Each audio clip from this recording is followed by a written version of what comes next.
Pourquoi Hatchadam fait-il autant de bruit ces derniers temps? Depuis quelque temps, Tikpi Hatchadam, leader du Parti national panafricain, PNP, refait surface dans l'actualité politique togolaise. Mais pourquoi tout ce remue-ménage? La réponse se cache peut-être derrière des manœuvres qui remontent à 2017. Après son rôle dans les manifestations massives de cette année-là, Hatchadam avait progressivement disparu de la scène politique nationale.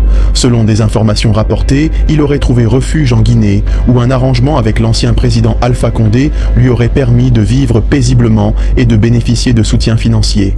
Cependant, cet équilibre a été perturbé en 2021 avec le renversement d'Alpha Condé par le colonel Mamadi Doumbouya. Ce dernier n'ayant aucune obligation morale ou politique de poursuivre cet accord informel, Hatchadam s'est retrouvé sans les soutiens financiers sur lesquels il comptait. Face à cette situation, le leader politique semble avoir adopté une nouvelle stratégie. Multiplier les interventions dans les groupes WhatsApp, diffusant des audios pour tenter de relancer sa présence dans le débat public. L'objectif, faire pression sur les autorités togolaises et peut-être négocier un nouveau soutien financier ou une vache à lait. Cependant, cette tentative semble avoir échoué.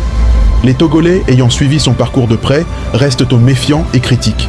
Beaucoup estiment que ces récents agissements ne relèvent pas d'un véritable engagement pour les causes nationales, mais plutôt d'une quête personnelle motivée par des intérêts financiers. Dans un contexte politique où la confiance des populations envers leur leader est essentielle, ces manœuvres risquent de ternir davantage l'image d'Hatchadam. Son avenir politique reste donc incertain.